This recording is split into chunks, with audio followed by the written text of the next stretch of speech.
हमारे अमूमन ये होता है कि नेक ही बंदों से दोस्ती होती है, होनी भी चाहिए नेकों से, लेकिन हमारे अच्छाई का दायरा भी नेकों तक रहता है। नहीं, अच्छाई हुस्ने सलूक का दायरा बदों तक भी जानना चाहिए, बुरे लोगों से भी अच्छाई करें। इस्लाम कहता है जब बुरे लोगों से तुम अच्छाई करोगे, हो सकता है तुम्हारी अच्छाई के सदके अल्लाह उन्हें हिदायत अता फरमाए।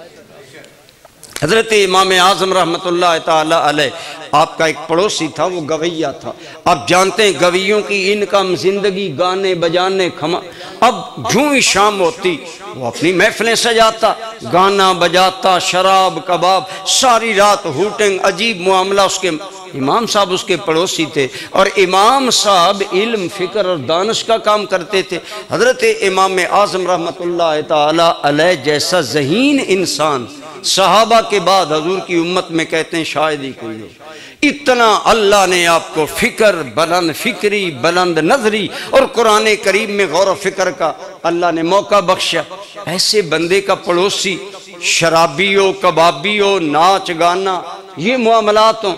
आपके दोस्तों ने कहा जनाब अगर इजाज़त हो तो हम इसको मना करें, ये सारी रात खुद भी अजीब मामलात करता है और गवैये और बुरे लोग इसके यहाँ।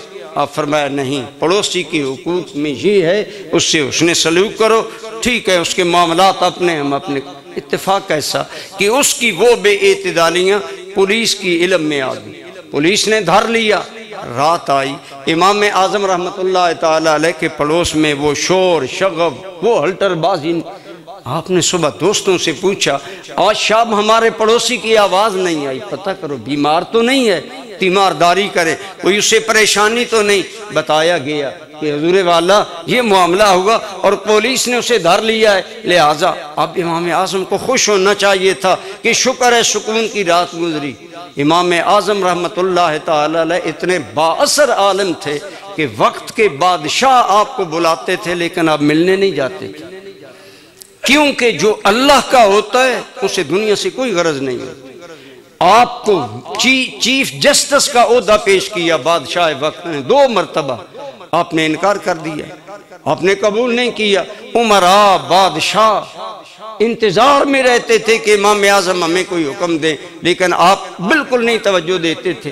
लेकिन हैरत हुई लोगों को, इमाम आज़म ने एक साथी को कहा चलो हम थाने चलेंगे। थाने पहुंच गए। अब जो थाने का इंचार्ज था वो हैरान कि इमाम आज़म को बादशाह वक्त भी तलब करता है तो नहीं आते। उसने कहा खैर बहुत इज्जत पर। आपने फरमाया हमारे पड़ोसी को तुम ले आए हो तो क्या है मामला उसका? ये है जी। आपने फरमाया अगर तुम मुनासिब समझो तो मुझे तकलीफ हुई है कि मेरे पड़ोसी को तुमने इस तरह परेशान किया है, तो अगर मुनासिब समझो तो मैं उसे छुड़वाने आया हूँ।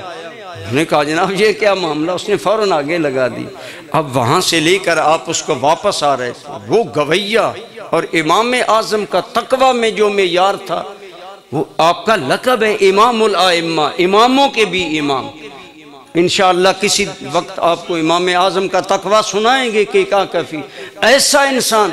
आपने उस अपने पड़ोसी को कहा कि तू जब गाता था ना अपने घर में तो तू एक शेर अमूमन गाता था, ये हर एक की पसंद होती, और उसमें था कि तू ये कहा करता था अना फतन ला युनसा मिसलहू, मैं ऐसा नौजवान हूँ मेरे जैसा इंसान भुलाया नहीं जा सकता। यानी फ़ख्र तकब्बुर वो तो इसलिए कहता था। तो आपने फरमाया तू कहता था ना मैं ऐसा हूँ जिसे भुलाया नहीं जा सकेगा, तो अबू हनीफा ने तुम्हें भुलाया नहीं है, मैंने तुम्हें याद रखा।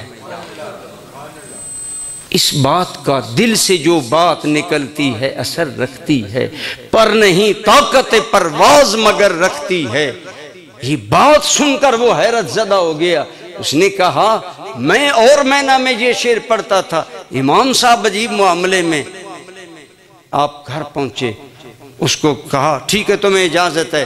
कहने लगा नहीं मैं मिलना चाहता हूँ। बैठा तो कहने लगा अगर आपने मुझे इस बदकमाशी और बदफितरती की उम्र में नहीं ना भुलाया, आपने मुझे वहाँ से उठाया, तो अब मैं भी ज़िंदगी भर आपको नहीं बुलाऊंगा।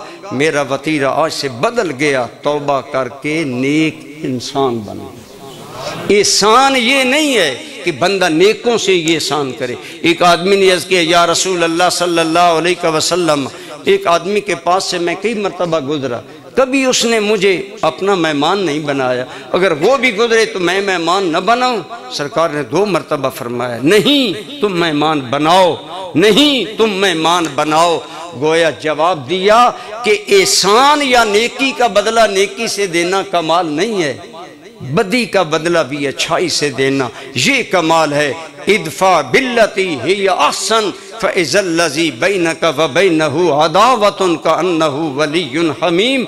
अगर मुआशरे में कोई आदमी बुराई करता है, तुम बुराई का बदला अच्छाई से दोगे, एक वक्त आएगा वही तुम्हारा जानी दोस्त बन जाएगा जो कभी जानी दुश्मन था।